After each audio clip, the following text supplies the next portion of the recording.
these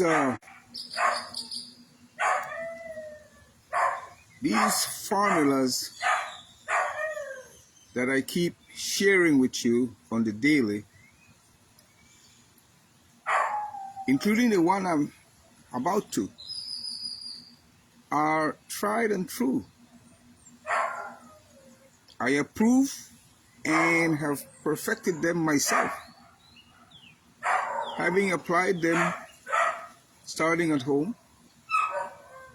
So I'm a master who can never be beat, not because I have a master's degree, and I do,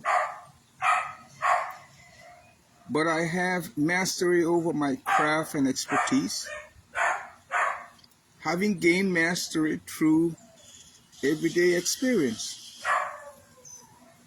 Let it be so. Now, regarding having interaction with people, the wise way for you to operate is to neither form opinions nor come to conclusions about people. Rather, you should see them for who they are during the time, however long you are interacting with them. Always see people for their potential. For as long as a person lives,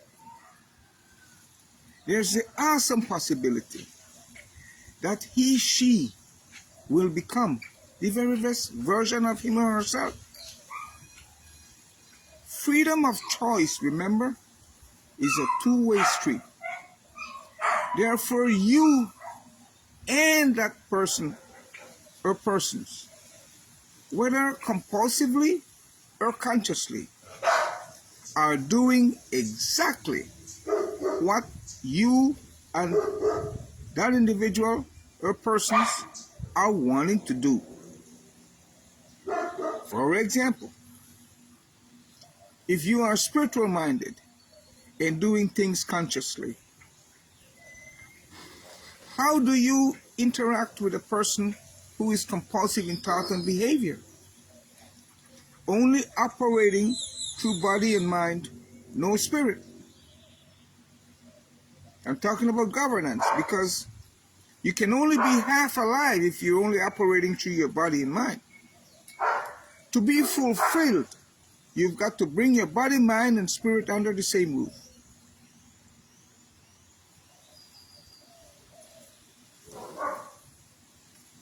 I'm saying that even if mentally you powder all the libraries and pound them into your head, there will always remain something more for you to learn. Emotionally, your heart is only full until it encounters something or someone more appealing. So you can't be fulfilled through your body and mind. You become fulfilled when you govern over yourself, including your core. You are a core spiritual being. So you bring body, mind, and spirit under the same roof. You drive. Well, you steer by your spirit. You have your body and energy system as your two back wheels, your thought and emotion at the front, constantly bringing those two front wheels into alignment. So all four go in one and the same direction. Not be there all over the place. Your body and energy system already are going in life's direction. But your thought and emotion tends to veer, of course, from time to time. If you don't tell your mind what to do, you're not in control of it. It doesn't go anywhere. You're just not in control of it. So I'm saying, people who are compulsive in thought and behavior I'd refer to them as cyclone human beings, human cyclones. Given he, she lives or they live their lives with the pattern that goes around in cycles and is therefore predictable. Cycles are predictable, like hurricanes, typhoons, etc. There's a season for hurricanes here in Belize, so you can prepare for hurricane season. So once and for all, you can have your shutters, yeah? With hurricanes come flooding, so you build high, you build strong to hurricane strength, a category 4 IE, such as, you beware of flying debris and so on. So the coconut trees like I have here, you make sure you have those things under control. Debris in the yard. How do you love a cyclone personality, a cyclone human being? Unconditionally. That's the only way to love. And loving everybody. You are the manufacturer of love. Therefore, you can only give it away.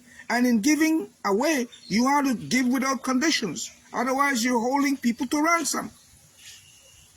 Do you make a judgment, form an opinion, i.e. of a cyclone human being, or come to a conclusion about that person or whoever else? No, the answer is no. You don't make judgments. You don't form opinions or come to conclusions about people. For as long as they live, there's an awesome possibility that they become the very best version of themselves. Should you ever get angry or bitter at any point during the time when you get to spend with such a person or persons? Never. Repeat, never. Always remain 100% in control of yourself. In body, energy system, thought, and emotion. You are a chemical factory, able to make all your emotions sweet, like bimekakule. Therefore, what sense does it make for you to create poisons like bitterness, envy, anger? Yeah, although directed at that person or persons, you are the one drinking it. You're creating it in your system. What sense does that make? Hello? As for your thought process, speaking of making all your emotions sweet, always be peaceful and joyful, regardless. Be mindful that people who live cyclical lives are predictable. They are mostly pleasure seekers who, instead of making themselves pleasant throughout their system, body, energy, thought, and emotion, they are trying to squeeze pleasure out of the environment. People will say nasty things to you, perhaps about you. However, your mind must never get nasty. Write that down. Freedom of speech, like I said, is a two-way street. Therefore, people are free to utter the nasty things that exist within themselves. However, you are also free to respond by disallowing hurt to your feelings and instead maintain your unconditional love for people, for that person included. Therefore, in such an encounter, the situation defines who they are. If a person tells you, for example, I am mad at you, that person is very close to the madhouse. That they're kind of telling the truth. For when a person is overwhelmed with anger, poison, that she is poisoning his or her own system. She creates the poison and is drinking it him or herself. So that places that person very close to the madhouse. The difference between sanity and insanity is but a thin line. In conclusion, you must be like a mountain, still and stable, wherein lies your balance. Yeah? Be cool like a cucumber. When you create stillness in both your body and mind, that is how you keep a quiet mind. There's where you grow in perception. You should rather be growing in perception than to, unlike most people, be there growing in expression. Yappa dabba doo. Yeah? Establish a consecrated space within yourself wherein you remain meditative, like you have an altar in that space, wherein you remain meditative 24/7. Meditation, my friend, is not an act. It is a way of being. And in sitting on a stable foundation, likened to a mountain, one moment you can be still and meditative in that posture, and in the next moment you can burst into a spirited dance, exuberant and ecstatic dance. But because you're sitting on a stable foundation, having your feet firmly rooted in the ground, you're always able then to explode without incident. Let it be so. Ito alat ya. Kaya sisaya. Ayo.